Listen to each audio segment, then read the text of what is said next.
ladies and gentlemen. The very word secrecy is repugnant in a free and open society, and we are, as a people, inherently and historically opposed to secret societies, to secret oaths, and to secret proceedings. We decided long ago that the dangers of excessive and unwarranted concealment of pertinent facts far outweighed the dangers which are cited to justify it. Even today, there is little value in opposing the threat of a closed society by imitating its arbitrary restrictions. Even today, there is little value in ensuring the survival of our nation if our traditions do not survive with it. And there is very grave danger that an announced need for increased security will be seized upon by those anxious to expand its meaning to the very limits of official censorship and concealment. That I do not intend to permit to the extent that it's in my control. And no official of my administration, whether his rank is high or low, civilian or military, should interpret my words here tonight as an excuse to censor the news, to stifle dissent, to cover up our mistakes, or to withhold from the press and the public the facts they deserve to know. For we are opposed around the world by a monolithic and ruthless conspiracy that relies primarily on covert means for expanding its sphere of influence, on infiltration instead of invasion, on subversion instead of elections, on intimidation instead of free choice, on guerrillas by night instead of armies by day. It is a system which has conscripted vast human and material resources into the building of a tightly knit, highly efficient machine that combines military, diplomatic, intelligence, economic, scientific, and political operations. Its preparations are concealed, not published. Its mistakes are buried, not headlined. Its dissenters are silenced, not praised. No expenditure is questioned, no rumor is printed, no secret is revealed.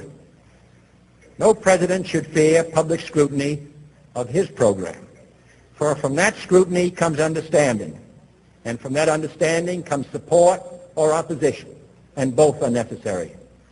I am not asking your newspapers to support an administration, but I am asking your help in the tremendous task of informing and alerting the American people. For I have complete confidence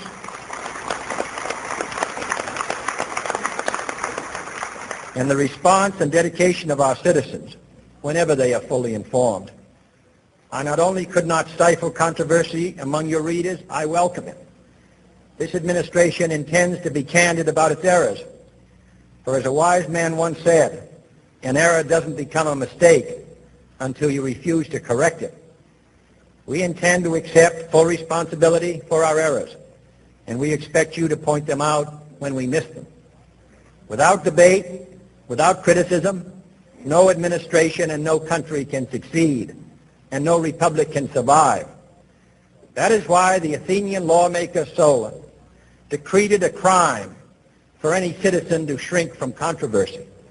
And that is why our press was protected by the First Amendment, the only business in America specifically protected by the Constitution, not primarily to amuse and entertain, not to emphasize the trivial and the sentimental, not to simply give the public what it wants, but to inform, to arouse, to reflect, to state our dangers and our opportunities, to indicate our crises and our choices, to lead, mold, educate, and sometimes even anger public opinion.